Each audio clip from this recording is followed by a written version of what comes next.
નવું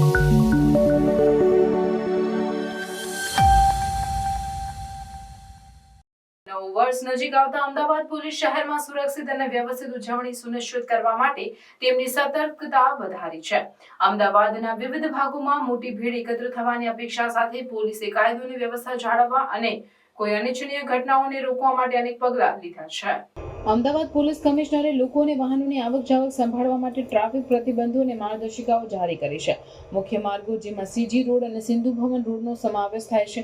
31 ડિસેમ્બર સાંજથી 1 જાન્યુઆરીની વહેલી સવાર સુધી વાહન વ્યવહાર માટે બંધ રહેશે. મુસાફરોને અસુવિધા ન થાય તે માટે વૈકલ્પિક માર્ગો પૂરા પાડવામાં આવ્યા છે.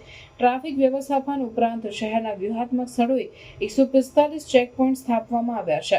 8000થી વધુ પોલીસ કર્મચારીઓ જેમાં વિવિધ રેન્કના અધિકારીઓનો સમાવેશ થાય છે. ઉજવણી પર નજર રાખવા માટે તૈનાત કરવામાં આવ્યા છે. તેમાં 93 PCR વાન, 78 હોક મોટરસાયકલ અને વાસ્તવિક સમયની દેખરેખ માટે 2324 બોડી વોર્ન કેમેરાનો સમાવેશ થાય છે. મદિરા પીને વાહન ચલાવવાનું રોકવા અને મહિલાઓની સુરક્ષા સુનિશ્ચિત કરવા માટે ખાસ ધ્યાન આપવામાં આવી રહ્યું છે. નશામાં અને બેદરકારીપૂર્વક વાહન ચલાવનાર ડ્રાઈવરોની તપાસ માટે શ્વાસ વિશેષક અને સ્પીડ ગનનો ઉપયોગ કરવામાં આવશે.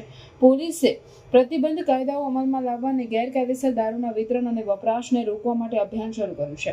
સંયુક્ત પોલીસ કમિશનર NN ચૌધરીએ શાંતિપૂર્ણ વાતાવરણ જાળવવામાં જાહેર સરકારના મહત્વ પર ભાર મૂક્યો. તેમણે નાગરિકોને માર્ગદર્શિકાઓનું પાલન કરવા અને કોઈ પણ શંકાસ્પદ પ્રવૃત્તિઓની જાણ અધિકારીઓને કરવા વિનંતી કરી. પોલીસે હોટેલ અને પાર્ટી આયોજકો સાથે સલામતી નિયમોનું પાલન સુનિશ્ચિત કરવા માટે સંકલન કર્યું છે.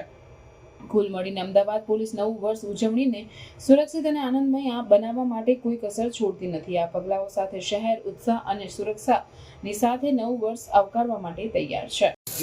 3 ચેકપોઇન્ટ છે અને 100થી વધારે ચેકપોઇન્ટ 31મી ડિસેમ્બરના રોજ રહેશે અને એમાં બોડી વોર્ન કેમેરા તેમજ ડ્રિંક એન્ડ ડ્રાઈવ ચેક કરવા માટે બ્રેથ એનાલાઇઝર, એની સાથે સાથે ડ્રગ લીધેલ છે કે કેમ એના માટે જે ડ્રગ ટેસ્ટિંગ કિટ છે એને સાથે તૈનાત રહેશે.